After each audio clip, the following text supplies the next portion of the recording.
No one ever really talked anything about it. The only thing was that on his door was a gold sign, said therapist, and the students used to actually joke that therapist breaks down to the rapist. I was 15, went to Pallister in 1978. I left in 1979.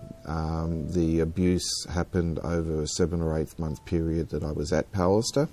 After I entered the program, the therapist was the director of the program, Mr. Huggins, and from there that's where things happened, where I was asked to originally to go into the room and to lie down and do relaxation exercises.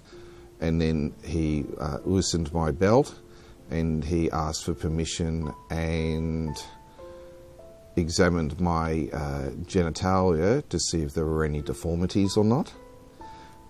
He also thought that I possibly had ADHD, which was right, I did in the end have it, and he prescribed to a theory that orgasms were good for getting rid of excess energy. So he basically prescribed me an orgasm every night.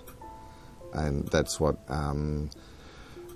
then going back to the counselling sessions later on, he would then ask me to describe in detail how I'd masturbated.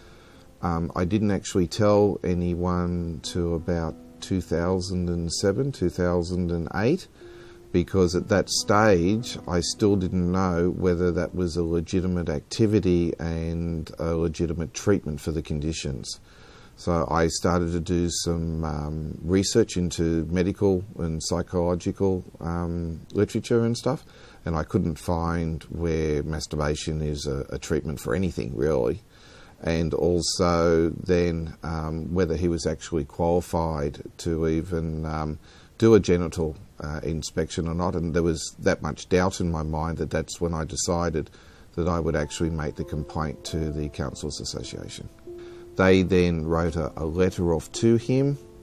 He then responded with a letter back, basically saying he couldn't remember who I was and he couldn't remember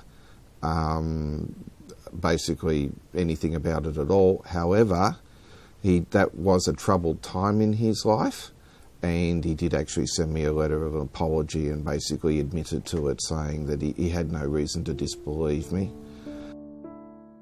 With everything that's been happening in the last month with his arrest and the Royal Commission and the police and talking to the media, I'm now starting to feel survivor's guilt to some extent, because in the start of his abusive process, I was one of the first victims, if you like, so I got off very lightly compared to other people that have been abused, and that's given me survivor's guilt in a way. And I suppose one of the ways I'm dealing with it is that I'm trying to stand up and be counted for the other people who feel that they can't stand up and be counted because they were abused greater than or more than what I was.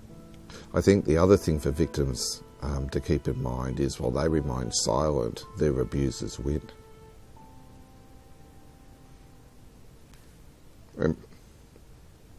And by telling a story, it's not about revenge, it's not about getting even, it's about justice.